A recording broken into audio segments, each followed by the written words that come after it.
አንዳንድ ጊዜ ግራ ይገባችኋል። ክርስቲያኖች ድሃ እንሆናለን፣ ሃይማኖት የሌላቸው ሰው ደግሞ ሀብታም ይሆናሉ። ምን አይነት ችግር ነው እንላለን። ደግ ስንሰራ መደሄት። አሁን ደግሞ ሰይጣን ምን ያደርጋል? ለምሳሌ ብዙ የታመመ ቤተሰብ ካላችሁ በጸበል ስትደክሙ ትቆያላችሁ። ጠንቋዩ ስትሰዱት ቀጥ። አንድ ሰው እያለ እኛ አካባቢ የነበርኩበት አካባቢ ማለት ነው እንጂ የተወለድኩበት አይደለም። ትምህርት ስማርበት የነበርኩበት አካባቢ እናለ አንድ ገበሬ ነበርና በሬውን ቢያረገው ቢሰራው አልሄድለት አለ። ኋላ አንድ ጠንቋይ ቤት የሚለዋል የማርያም ለጥመደው አለ። የአቡነ ተክለ ሃይማኖት ጸበል ቢረጭ፣ የገብረ መንፈስ ቅዱስ ቢረጭ፣ የአቡነ ሐራ ቢረጭ እምቢ ያለው በሬ የማርያም ለት ሲጠምደው ቀጥ ብሎ ጭልጥ አለ ማለት ነው። አሁን እንግዲህ ምን ለማለት ይመስላችኋል? ሰይጣን እንዲያደርግና ይውላችሁ አልተሳካላችሁም። ጸለይክ ለውጥ አላመጣህም። ጾምክ ለውጥ አላመጣህም። ገዳማት ትዞራለህ ለውጥ አላመጣህም። ግብረ ሰላም ታበላለህ፣ ትዘክራለህ፣ ታስቀድሳለህ።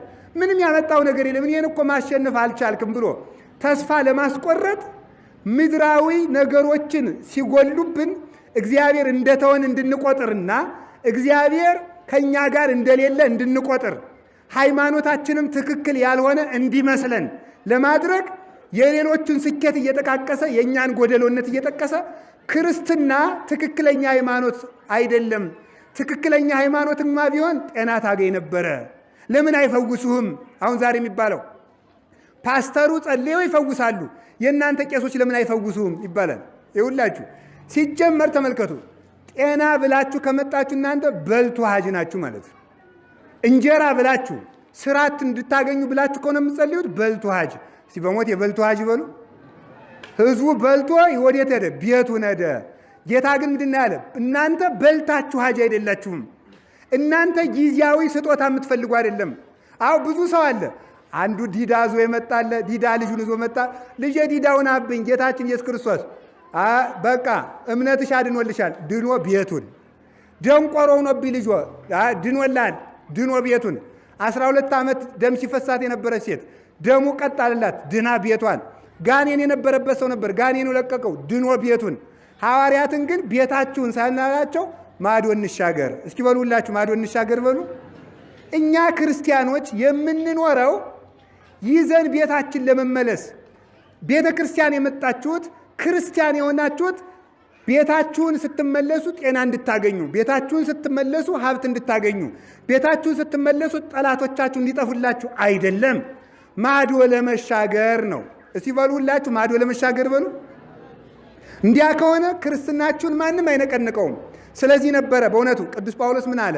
ፊልጵስዩስ ምዕራፍ 1 ላይ እናንተ በክርስቶስ ያመናችሁት በስሙ ልታምኑ ብቻ አይደለም መከራ ልትቀበሉ ነው እንጂ አለ።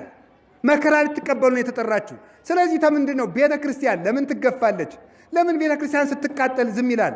ለምን ክርስቲያን ይታረዳል? ለምን ይሞታል? እግዚአብሔርስ የት ሂዶ ነው ትሉኝ እንደሆነ ወደ ማዶ እየተሻገርን ስለሆነ ነው። ስለዚህ እኛ ተመልከቱ እዘን የምንመለስ ሳይሆን አብረን የምንሻገር ነን። እስኪ አንድ ጊዜ አብረን እንሻገራለን በሉ። አቤት አቤት አብረን 12 ሐዋርያት ነበሩት ክርስቶስ አይደል? እንዲያው በዚያ 12 ሐዋርያት ሲኖሩ 3 ዓመት ሲኖር አንድ ደቀ መዝሙር ከ12 ሐዋርያት ወይ ጴጥሮስ ወይ ዮሐንስ ራሴን አድነኝ ሲል ሰምታችሁ ታውቃላችሁ? አላለም። ሆዴን ይቆርጠኛል ያለ ሰምታችሁ? እውነት ግን ሐዋርያት 12 ውስጥ ቢያንስ አንዱን ሆዱን የሚቆርጠው የለም?